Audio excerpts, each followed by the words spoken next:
What can you do to make it true?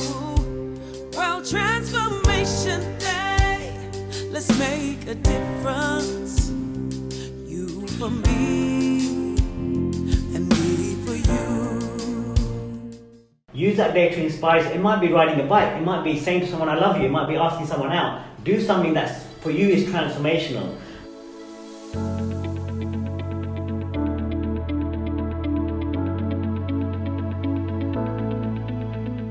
Hi, my name's Dr. Savi. I am the host of the World Transformation Day podcast, and every week we'll be looking at values associated with the World Transformation Day.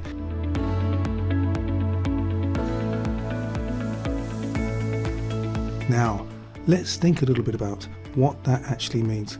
It's a day to celebrate and share transformational and inspiration within the world together, raising the vibration and consciousness of humanity. But if we consider what the themes are that emerge, it's about change from within, inspiration for others, techniques on how to achieve that change, and then most of all, celebrating and sharing personal experiences. So join me every week to cover one of those subjects, and for you joining us on World Transformation Day. In this week's episode, we have an interview with Harinder Paul. He's one of the founders of the World Transformation Day. A couple of years ago, I had an opportunity to interview him, and he told me about what inspired him. He's been doing lots of charity work in other areas, and we spoke about those as well.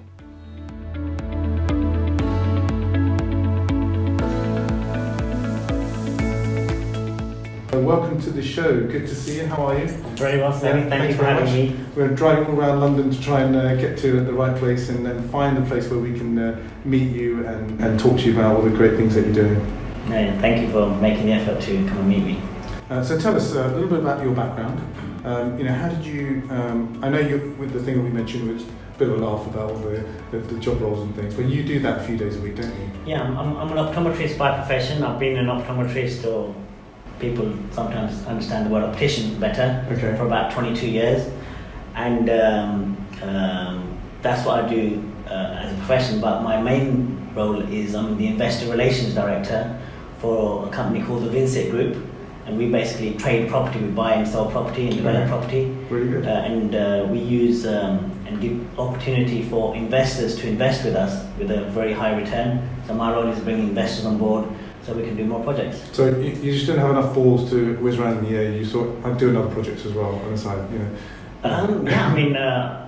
My wife always complains about that in terms of time management and what have you, and just splitting all the times. I've been in personal development for many years, and I've just learned to become really effective because... You never suffer from procrastination, do you? Like, I'm sitting here, I can't really be bothered to do that, there's too much on my plate. Do you ever suffer that? I don't know what that is anymore. Okay, good. But it's funny you say that, and that's why I'm smiling, is before I got into personal development, I was the number one procrastinator on the planet, always putting things off, not taking action. So one of the things that has me be effective in terms of time management is not be in my head.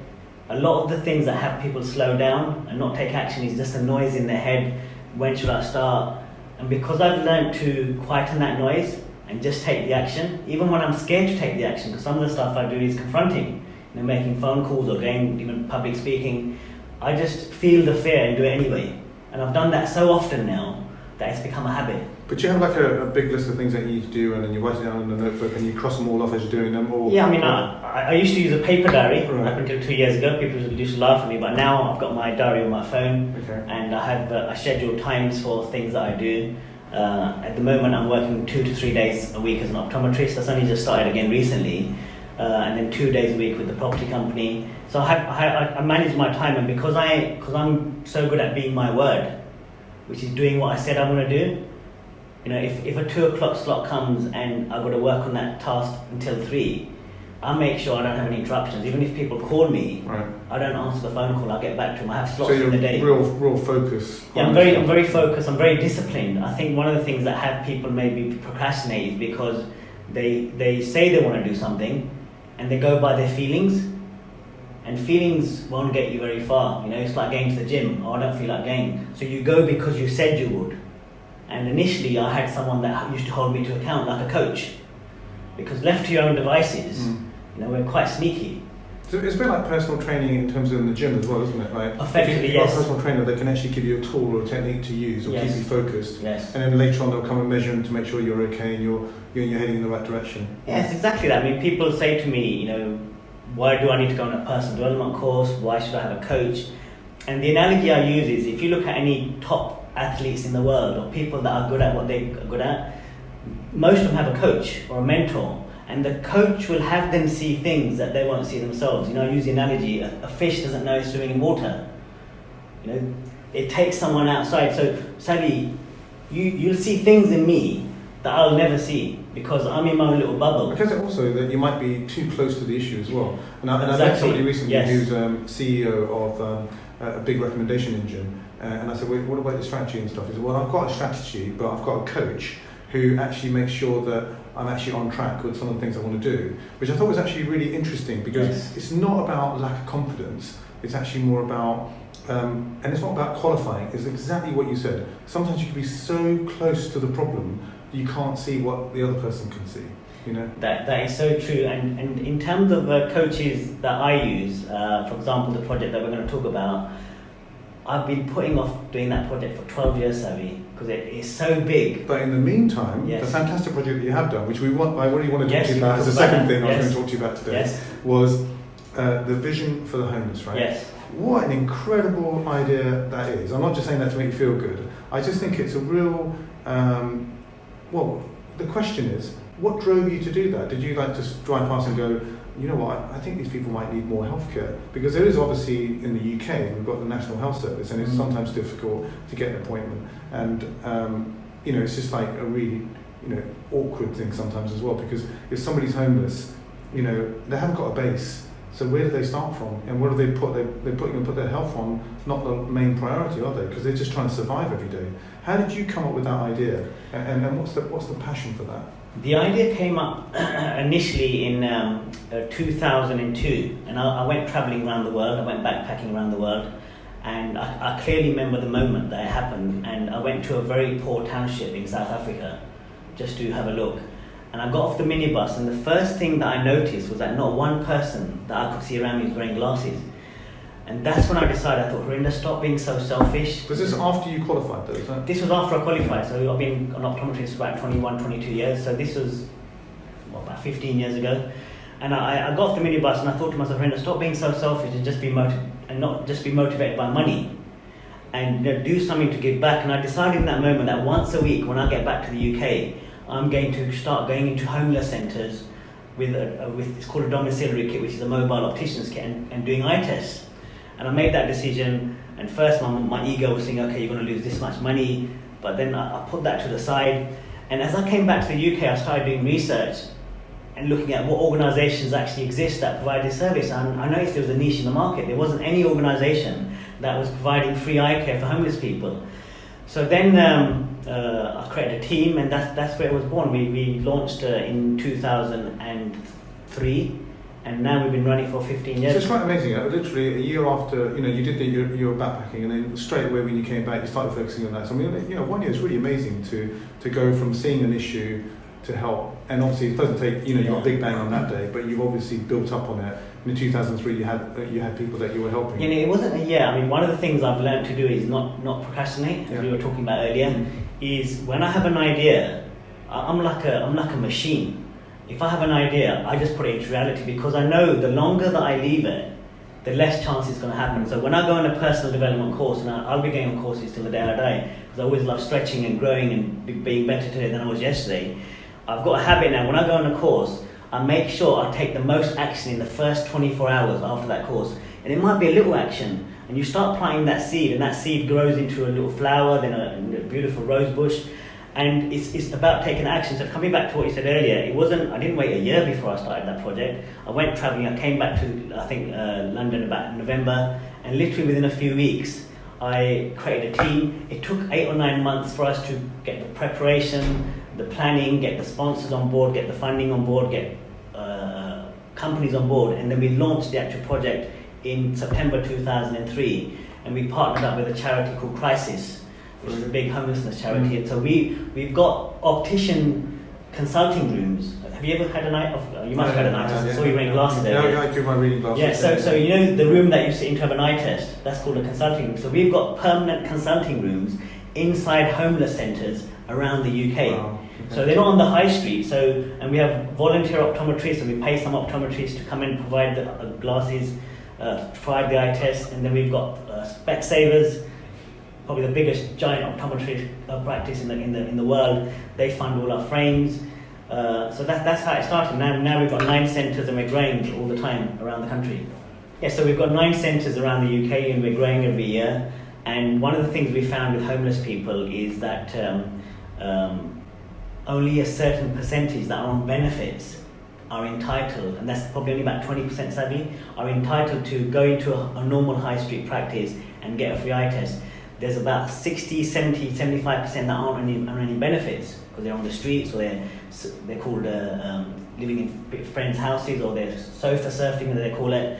They don't get any benefits, so we actually fund the whole lot. So they don't get benefit because they don't have a place of residence. Is that the reason why? That's the main reason. If you don't have a place of residence, you can't claim for actually having the eye Yes, test. you need a fixed abode. That's the first thing, and also you need to have a certain period of time that you are at this residence as well. And not everyone is going to qualify for benefits. So we provide eye tests for all homeless people. And also, once we did our research, we found that even the people that were on benefits, they felt embarrassed to go into a normal high street practice because maybe it's too modern for them.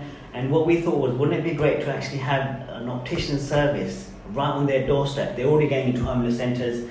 Some homeless centres provide shower facilities, some provide food facilities. Is it like a pop-up type thing, is it?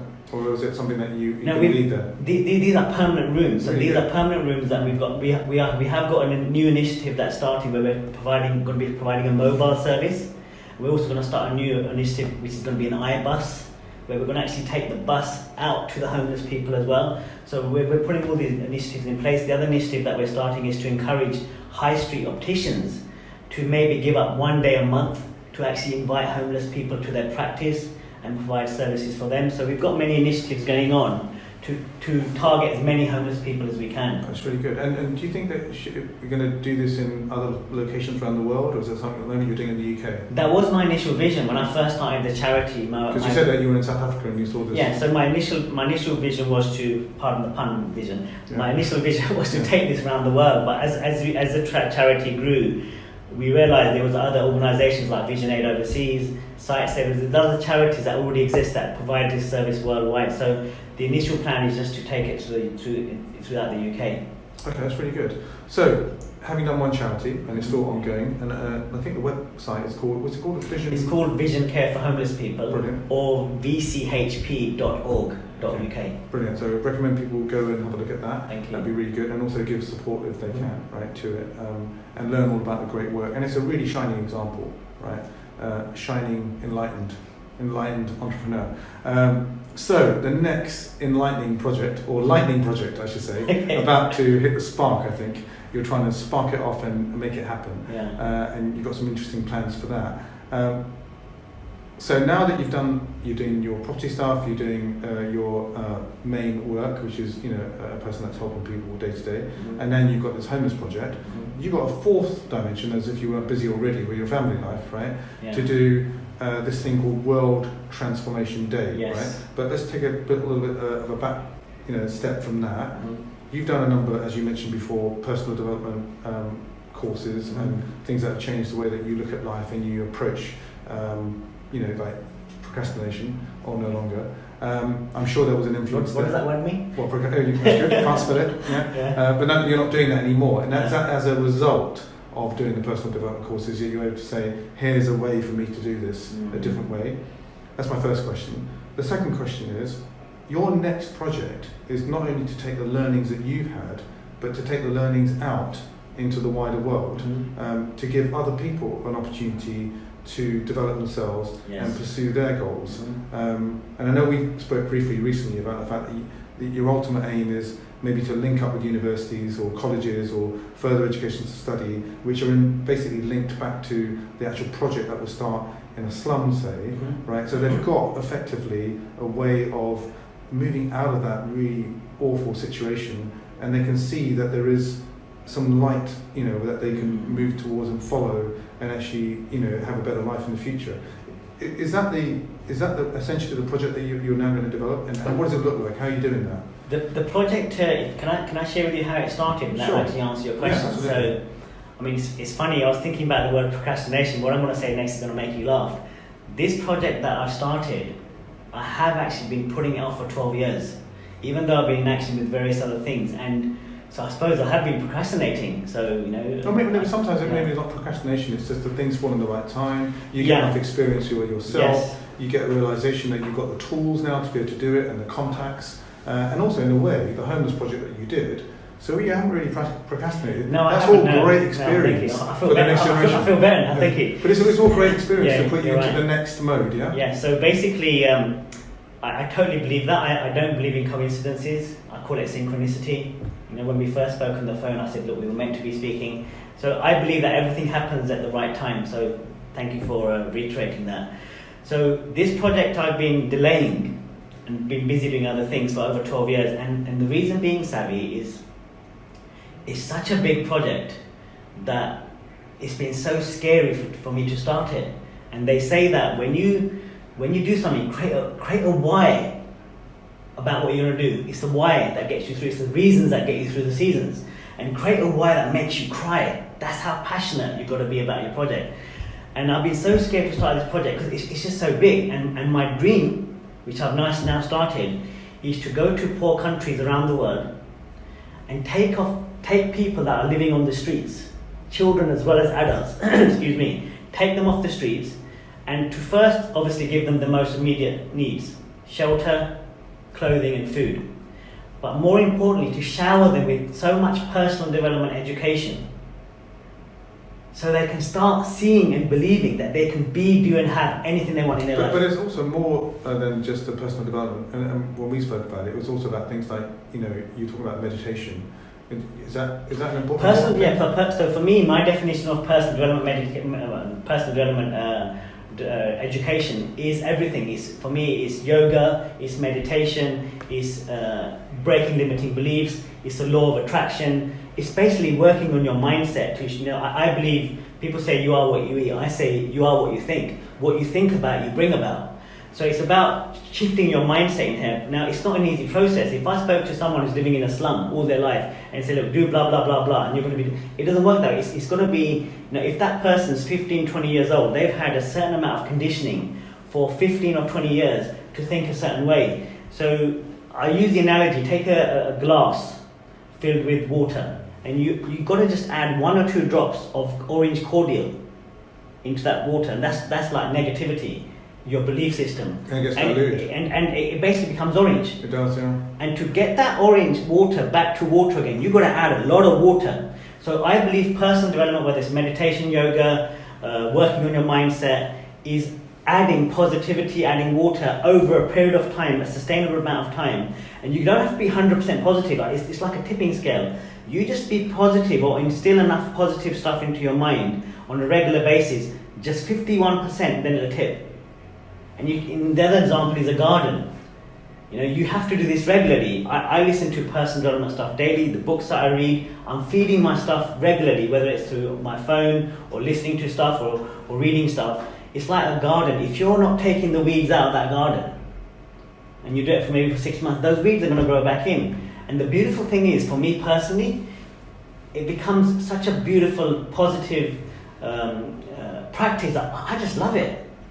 I actually love being involved in personal development. Coming back to your original question, so my dream has been to shower these people with personal development and to have them start seeing that they can do and have anything they want. They don't have to be dictated by the environment, what their dad did or their granddad did. They don't have to be influenced by their circumstances. They can create the life they want because what they say and what they do rather than the environment. So that was the project. And I was speaking to my coach, Harish, and we were talking about the project. He goes, Harinder, I love this project. And I said, you know what my dream is? To run a pilot right in the heart of a slum in India, where we actually do a day of workshops, an hour of meditation, an hour of yoga, bring in a motivational speaker for an hour, bring in a life coach for an hour, and we run that pilot, and then we work off that pilot, and we do regular weekly events where we actually allocate people living in the slum after a certain period of time with a personal life coach. Okay. So imagine someone living in the slum, whether it's an adult or a child, and a life coach working with that person, and the life coach would help them get from where they are to where they want to be. They might just want to get into a better slum. It doesn't matter. I don't know what their vision and their dream is.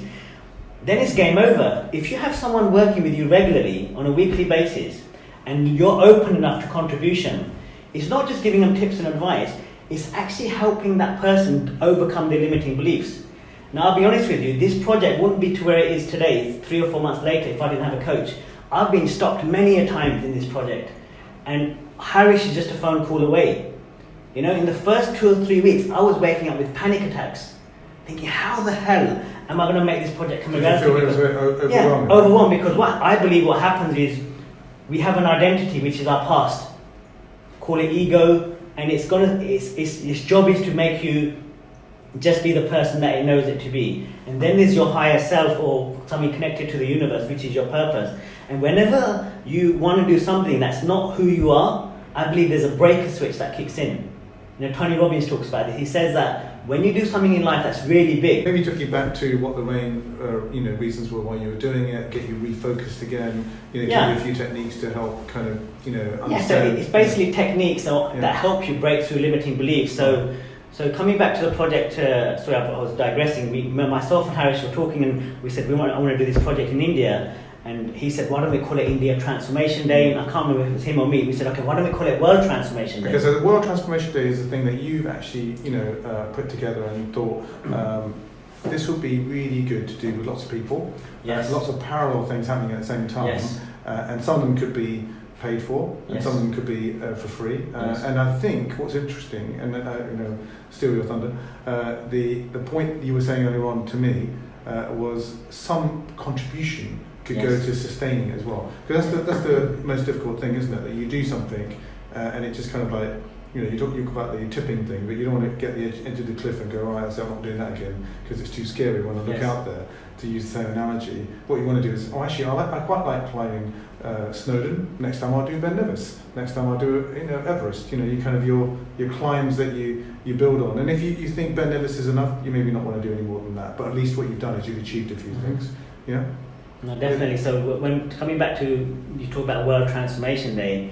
So what we've created is World Transformation Day. And on the 7th of April 2018, the project that I'm doing with Harish in India is my self-expression. It's my purpose, my passion, my vision. But at the same time, sadly, we've got people all around the world doing projects that are their self-expression exactly on that same day.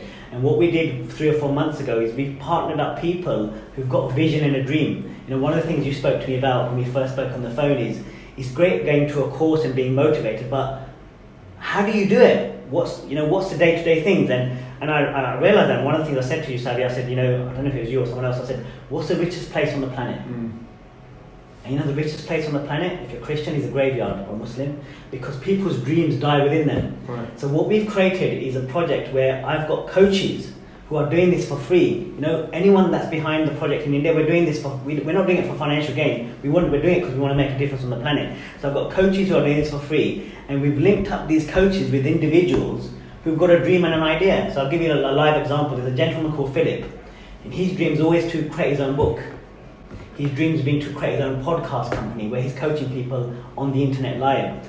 And he didn't know where to start. And I said to him, why don't we have you launch your business on World Transformation Day? And the guy started sweating. He goes, I don't know how to do it. And I said, I know, but I'm going to link you with a coach. The coach is going to help you get from where you are to where you want to be. And he said, that'd be amazing. And it's only been 2 months. The guy's ready to launch his book. Kishan, who's coaching him for free, has helped him get his book launched. And on the 7th of April, the guy's transformed. On the 7th of April, he's going to launch his business of running podcasts. And one of the things we've said to people is, if you are going to do a business event on the day, we'd like you to tithe 10% of whatever you make back to World Transformation Day. And that's exactly what's happened. Philip called me 2 weeks ago. Harinder, look, he goes, I want to give back. He goes, because of what I'm doing, because of the struggles, hooking me up with a coach. Someone's giving me 5,000 Australian dollars. because they believe in me. He goes, I want to give some of that to you. I said, look, if you got the money, can you tithe 10%? He goes, yeah. He's already put the money in our account. Wow. Okay. And I also said, we'd like you, because this project started because of the coaching, can you tithe 10% of whatever you make for the rest of your life? He goes, definitely. So these are self-sustained. That's only because we gave him a coach. Now, if you've already got a project that you already don't need a coach for, now the India project itself, so that's what's happening World Transformation Day. Does that answer your question? Yeah, absolutely. So the message I want to send out to the audience, one is, if you're someone who is already doing something, you might be a life coach, you might be a personal development trainer, you might be a yoga instructor, you might be doing meditation, you might be doing something, but you might be putting something off. On that day, take action. Use that day to inspire. It might be riding a bike, it might be saying to someone, I love you, it might be asking someone out. Do something that's, for you, is transformational. But in terms of a project, because time is short now, we've only got like 6 or 7 weeks.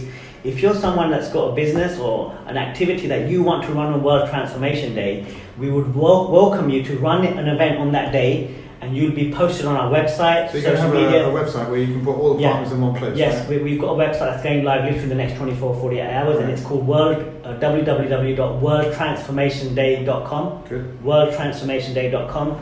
And your project will be posted on there. You'll get publicity, and as I said, if you are doing an event that's going to be a business event or a money-making event, we just invite you to donate 10% towards World Transformation Day to help other people achieve their dreams.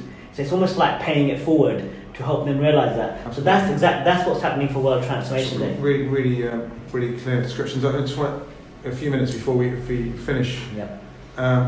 Why? So we've spoken a little bit about. We haven't really spoken a lot about how you're managing all this stuff. Obviously you've got electronic aids and stuff to do that, but and a very patient wife. And a very patient wife and family. And so all kudos to them. But my interest is, right, specifically for this program as well as for your initiative that you're running, is how are you going to sustain that momentum? And is it purely on passion alone? And I interviewed somebody recently. I was talking to you about him earlier, and he was talking about the fact that he has to do a lot of stuff off the cuff. So he does a lot of reading. He's really passionate about his subject. The more he learns about his subject, the more he has. That's really in his database, as he called it, in his head, right? So how are you going to sustain?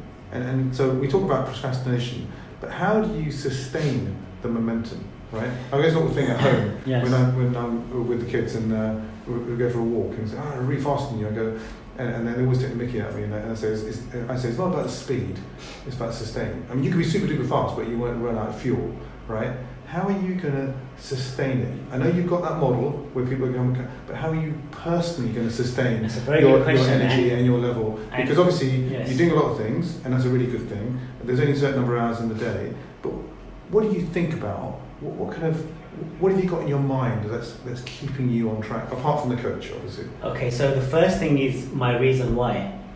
Whenever I get stopped or a hurdle comes up, and I use this example and I say to people, imagine your vision is so big, it's like the size of that wall.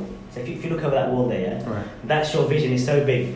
And now put your hand in front of your face. You just put your hand in the viewers watching this. Yeah. Now that is a roadblock, but when your vision is so big, you can actually see through your hand. So the vision's got to be bigger than the obstacles that you encounter. So whenever I get stopped, the first thing I think of is the people living in the slum, the children and the adults that are on the streets, and then I sometimes get moved to tears. So that's my why. It's the reasons that are going to get you through the seasons. But also, is that the same thing, just to pull back on the previous project that we were talking about, is that when you got off, I can imagine you've got your rucksack on, the dusty, kind of the coat is pulled up, and you've got your backpack, and you put it down, and you've looked out, and you've seen the kids, and you thought, and that moment hit you, didn't it, about the fact that this is really bad. There are people out here that are suffering with eye problems or whatever, and there's nothing here to help them. And so, was there something? Is that the thing that you had in your mind when you were doing that project? You thought, I can't have a situation where people are getting their eyesight's getting worse. These days eye surgery is incredible. That people can have balloons and gas put in their eyes, and they can have their retinas stitched back in, or lenses, whatever. There are so many incredible things that people can do surgery-wise. But vision of part of the senses that you have. If you cut your thumb, and you're trying to, eat with your thumb, or you cut the side of your lip, and you it tells you how bad it is, how you need every single part of your body. Is there something inside of you that is seeing compassion in one sense, but is there something inside you that's saying, I really need to help that person? Right?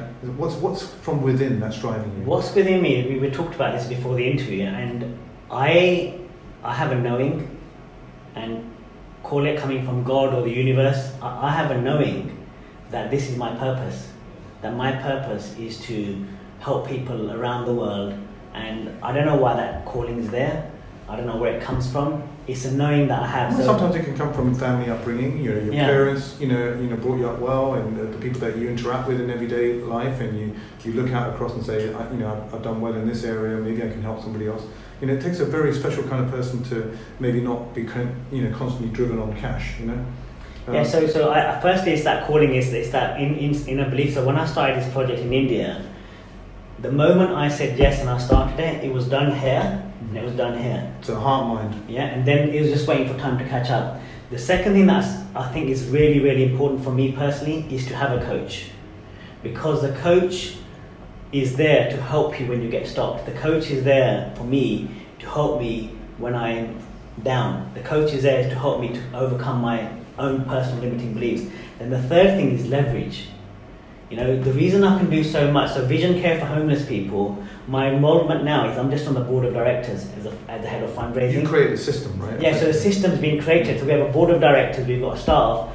That's snowboarding. The idea of the snowball starts at the top of a mountain, it goes down and gets bigger. I can't stop that project. That project's going to be here even when I die. Mm-hmm. So it's a matter of creating a system, and leverage is really called team. So maybe in a way you're leaving a positive legacy behind that inspires other people. Yeah, and I'm not doing it for that reason, but I think the important thing is not necessarily having your name on it. Yeah, is team. So analogy is together everyone achieves miracles. Right. TEAM is to have a team. So on the World Transformation Day project, it's not me that's heading all the new projects coming aboard. Harish is looking after that side. I'm just looking after making the India project happen. And then we've got coaches.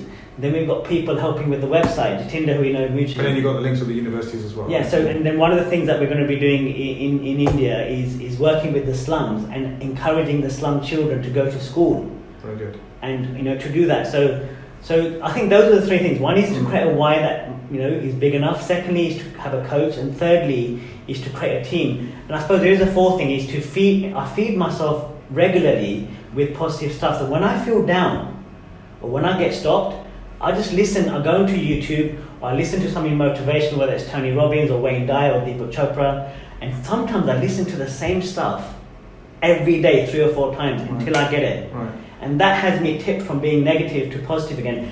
Now, I've become someone who's self-sustaining because I've done this for over 20 years. Initially, that analogy of pouring water in that glass of orange, initially it won't be as easy as that. Initially you may not be self-sustaining. So I think it's important to surround yourself with people that are going to lift you up. So your peer group's important. So go on courses, read books, listen to audios, hang around with people that are going to lift you, find a mentor. I think these things are all ingredients to have you become successful in the endeavor that you want to achieve. It might be a business project, it might be a charity project, but I think no one's ever going to do it on their own. And the ones that feel they're going to do it on their own, they'll only go so far and they'll burn out. The project has to be going on without you there. So I think it's a really good bit of advice that it isn't, you connect with the right people, and then those connections make more connections, and they actually believe in the same value that you got initially, and you kind of keep continuing with that passion. And on a spiritual level, and some people might not relate to this, but I believe that what you think about, as I said, you bring about, and there's a law of attraction, right, that when you change your vibration in your head, in your mindset, people start coming to you. I genuinely do not believe that this is a coincidence. What happens after a while, when you start working on your mindset, things start happening effortlessly, which initially you might think, oh my God, where did that come from? But I experience it on a regular day basis now, because I wake up every morning and I say to myself, I'm looking forward to the miracles that are going to happen to my life today. So just having that attitude of gratitude as well. Absolutely, that's a lovely point as well, that to kind of finish on. I'd like to say thanks very much to Harinder Paul. Can I mention something that's very important that I forgot to mention? Sorry, I know you're about to close off. Sorry. One of the things that's very important is the project that we're doing in India is going to require funding, and we're going to be running the pilot on the 7th of April, and then the life coaches are going to be going in weekly, the yoga teachers are going to be going in weekly, and we're going to have an event every month where we're going to have a motivational speaker come in and then that's going to be a sustainable model, and it's going to cost around £1,700 to £2,000 per month to pull that off. So we're looking for people who want to donate money, who may want to sponsor the event. They might want to sponsor the whole year of £23,000 or £24,000. They might want to sponsor just one of the 12 months. So anyone that's interested who'd like to get publicity, this is called cause-related marketing or altruistic marketing, please get in touch with us at www.worldtransformationday.com, and we can see how we can serve you to achieve that. Absolutely fantastic. I just wanted to say thanks so much for your time, because you're a busy person with all the projects that you're doing. It has been really enlightening, right? And may you continue to reflect positivity and also ensure that all the great projects that you've got going already and the new ones that you're about to embark on will be as successful as you, and more importantly, drive success in other people. So wonderful to meet you. Thank you for for having me. All the best in the future. Appreciate it. Thank you very much. Thanks very much. Well, we hope you enjoyed that episode. It was recorded a couple of years ago when the World Transformation Day, in terms of the idea, was originally formulated.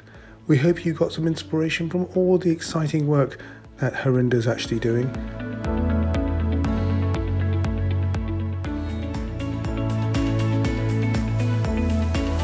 Join us on World Transformation Day. What are you doing, and what will you share with us on the day? Find out more at www.facebook.com/World Transformation Day.